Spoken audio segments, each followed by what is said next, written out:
అపార కృపాసేనుడు, సర్వలోకాల సృష్టికర్త, సర్వ విధముల పూజలకు అర్హుడైన ఆ ఏకేశ్వరుని పేరుతో ప్రారంభిస్తున్నాను. ఓం భూర్భువస్వః తత్సవితుర్వరేణ్యం భర్గో దేవస్య ధీమహి ధియో యో నః ప్రచోదయాత్. ఓం శాంతి శాంతి శాంతి.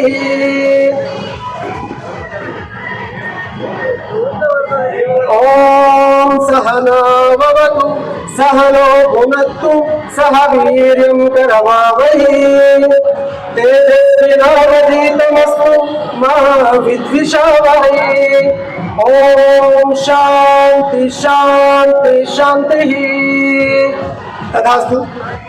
వేదికను అలంకరించినటువంటి గౌరవనీయులు పెద్దలకు, అలాగే నేటి వినాయకుడి నిమజ్జన కార్యక్రమానికి హాజరైన భక్తులందరికీ కూడా నా తరపున మీ అందరికీ నమస్కారాలు తెలియజేస్తున్నాను.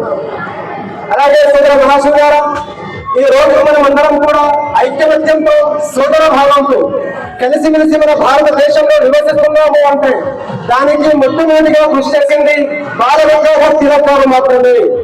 ఆయనతో పాటు హిందువులు ముస్లింలు అనే భేదవాదాలు లేకుండా, వేర్పాటువాదాలు లేకుండా అందరూ కూడా శ్రమించారు, మన భారతదేశానికి స్వాతంత్రాన్ని దక్కించుకున్నారు.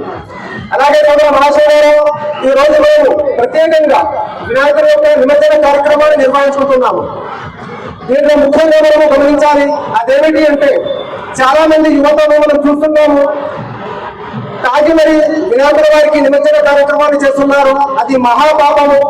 ఎందుకంటే ఏ వినాయకుడు అయితే మనం 9 రోజులు పెట్టుకుని పూజించుకున్నాము, ఆ వినాయకుడి వారిలో చాలా అద్భుతమైన వ్యక్తిత్వ వికాస సందేశమే ఉంది, అలాగే దైవిక సందేశాలు కూడా ఉన్నాయి. ముఖ్యంగా మనం గమనిస్తే వినాయకుడి వారిలో చాలా అద్భుతమైన సందేశాలు ఉన్నాయి. నేను ప్రధానంగా 3 మాత్రమే మీకు తెలియజేయాలనుకుంటున్నాను. అదేమిటి అంటే వినాయకుడి వారికి మనము ఎప్పుడు పూజిస్తున్నా కానీ, ఎప్పుడు ఆయన దర్శనానికి వెళ్ళినా కానీ ఆయనలో ప్రధానంగా మనం ఒక విషయాన్ని గుర్తించాలి. అదేమిటి అంటే ఎలాగైతే వినాయకుడి ముందర మనం ఉన్నామో వినాయకుడి వారికి చిన్న చిన్న కన్నులు ఉంటాయి. ఆ చిన్న కన్నులు ఎందుకోసము అంటే ఆ సర్వ సృష్టికర్త దేవుడు ఎవరైతే ప్రపంచందరినీ కూడా సృష్టించాడో పుట్టించాడో ఆయన మీద నిఘా పెట్టి ఉన్నాడు, ఆయన చూస్తున్నాడు అనే భయం మనలో ఉండాలి. కానీ ఈ రోజు మనం ఏం చేస్తున్నాము, ఇలాగో 9 రోజులు అయిపోయాయి కదా, నిమజ్జనమే ఉంది కదా అని మనము తాగి తెల్లాడుతూ అలాగే ఊరేగింపులు చేస్తే దానివల్ల మనకి మాత్రమే కాదు మన తరాలకు కూడా ఒక శాపం పట్టుకుంటుంది అని మనం గమనించాలి. అలాగే వినాయకుడి వారికి పెద్ద చెవులు ఉంటాయి. అది దేనికి నిదర్శనము అంటే ఆ సర్వ సృష్టికర్త దేవుడు మనం ఒకరి గురించి చాడీలు చెప్తున్నా కానీ, ఒకరి గురించి మంచి చెప్తున్నా కానీ అన్ని కూడా దేవుడు వింటున్నాడు అనే ఒక విషయాన్ని మనము గ్రహించాలి. అలాగే వినాయకుడి వారికి ఏకదంతుడు అనే నామం ఉంది.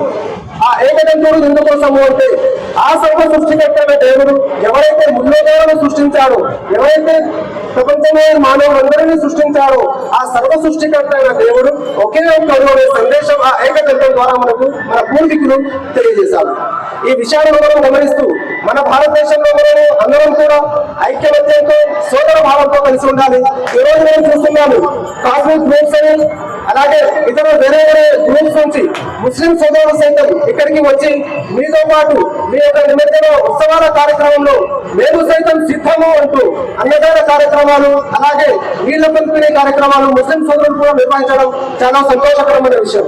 ఇలాగే మనమందరం కూడా ఎల్లప్పుడూ కలిసిమెలిసి ఉండాలని కోరుతూ నాకు ఈ అవకాశం కల్పించినందుకు విశ్వ హిందూ పరిషత్ అధ్యక్షుల వారికి, అలాగే వారి మిత్ర బృందానికి మనస్ఫూర్తిగా ధన్యవాదాలు తెలియజేసుకుంటూ చివరిగా ఒక శ్లోకం నేను చదవాలనుకుంటున్నాను. అదేమిటి అంటే మనము ఆ దేవునికి భక్తితో శ్రద్ధతో మనము పూజిస్తే ఆ సర్వ సృష్టికర్త దేవుడు మనకు 2 వరాలను ప్రసాదిస్తాను అని భగవద్గీతలో 9వ అధ్యాయం 22వ శ్లోకంలో తెలుస్తున్నారు. భగవద్గీత 9వ అధ్యాయం 22వ శ్లోకం. అనన్యాసింతయంతో మాం ఏ జనాః పరిపాసతే తేషాం నిత్యాభియుక్తానాం యోగక్షేమం వహామ్యహం. ఏ భక్తుడైతే అన్ని చింతలను వదిలేసి నన్ను ఒక్కరిని మాత్రమే శరణు కోరుకుంటాడు, నన్ను ఒక్కరిని మాత్రమే వేడుకుంటాడు, అతనికి నేను 2 వరాలను ప్రసాదిస్తాను. ఒకటి యోగము, రెండవది క్షేమము. యోగము అంటే లేని దాన్ని కల్పించడము, క్షేమము అంటే ఉన్నదాన్ని రక్షించడము. ఈ రోజు మనం ఏం చేస్తున్నాము, మన దగ్గర డబ్బు అతి ఎక్కువగా ఉంది అంటే బ్యాంకులో దాచిపెట్టుకుంటున్నాము. ఎందుకోసము అంటే ఎవరు కూడా దొంగిలించుకోకూడదు అని. అలాగే ఈ రోజు మన దగ్గర ఆరోగ్యం లేదు. దేవునికి మనం పూజిస్తే, ధ్యానిస్తే దేవుడు మనకు లేని డబ్బుని కూడా ప్రసాదిస్తాడు, లేని ఆరోగ్యాన్ని ప్రసాదిస్తాడు, లేని సంతానాన్ని కూడా ప్రసాదిస్తాడు, వాటన్నింటిని కూడా రక్షిస్తాడు అని భగవద్గీత 9వ అధ్యాయం 22వ శ్లోకంలో దేవుడు వాగ్దానం చేస్తున్నాడు. కనుక మనం అందరం కూడా ఐక్యమత్యంతోనే కలిసి ఉండాలని మరీ మీ అందరితో కోరుకుంటూ మరోసారి మీ అందరికీ వినాయక నిమజ్జనం యొక్క శుభాకాంక్షలు తెలియజేసుకుంటూ ఆ సర్వ సృష్టికర్తల దేవుడు మన భారతదేశాన్ని విశ్వగురు స్థానాన్ని ప్రసాదించాలని కోరుకుంటూ ముగిస్తున్నాను. తథాస్తు. జై హింద్. భారత్ మాతా కీ. భారత్ మాతా